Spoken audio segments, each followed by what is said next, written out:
Nakailang beses daw tinakot na isang lalaki ang kanyang dating kasintahan na i-upload sa social media ang hubad nitong mga larawan kung hindi siya babayaran.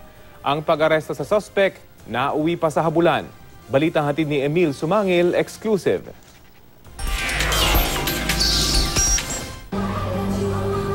Pumosisyon na sa loob ng fast food chain na ito ang mga operatiba ng CIDG, Anti-Organized Crime Unit, nang malamang paparating na ang subject ng entrapment operation.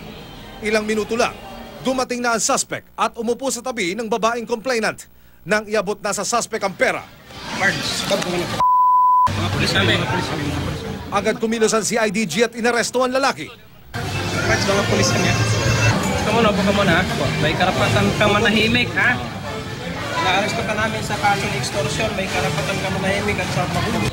Binitbit palabas ang suspect para hindi na lumikha ng tensyon. Pero pagdating sa labasan, nanlaban ng lalaki at nakawala mula sa mga pulis. Pero nadakip din matapos magkahabulan sa EDSA.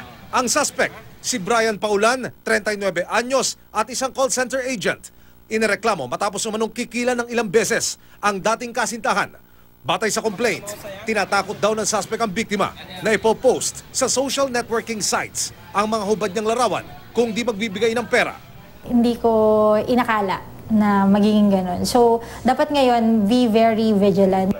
Ayon sa CIDG, batay sa palitan ng mga private message ng suspect at biktima, lumalabas na lulong daw sa sugalang lalaki.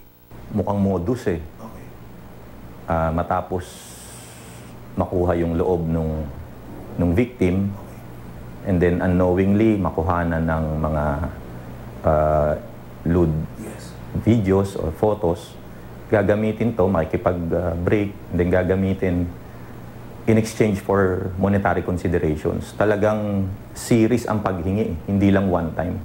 Tumanggi ang suspect na magbigay ng pakayag. Sa Santa Rosa, Laguna, inaresto naman ng NBI ang 55 anyos na Kuwaiti national na si Ali Hossein Abdurrahman Mana Al-Falakawi. Matapos reklamo ng isang Pinay OFW na nagsilbi sa kanya bilang domestic helper at kalaunay naging kasintahan niya. Nakipaghiwalay daw ang complainant pero hindi raw pumayag ang dayuhan at lumipad patungong Pilipinas.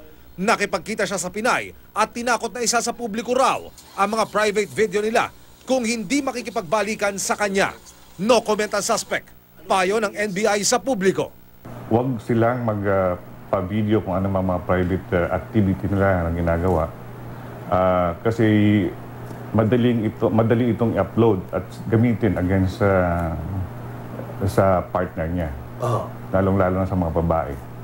Emil Sumangil, GMA News.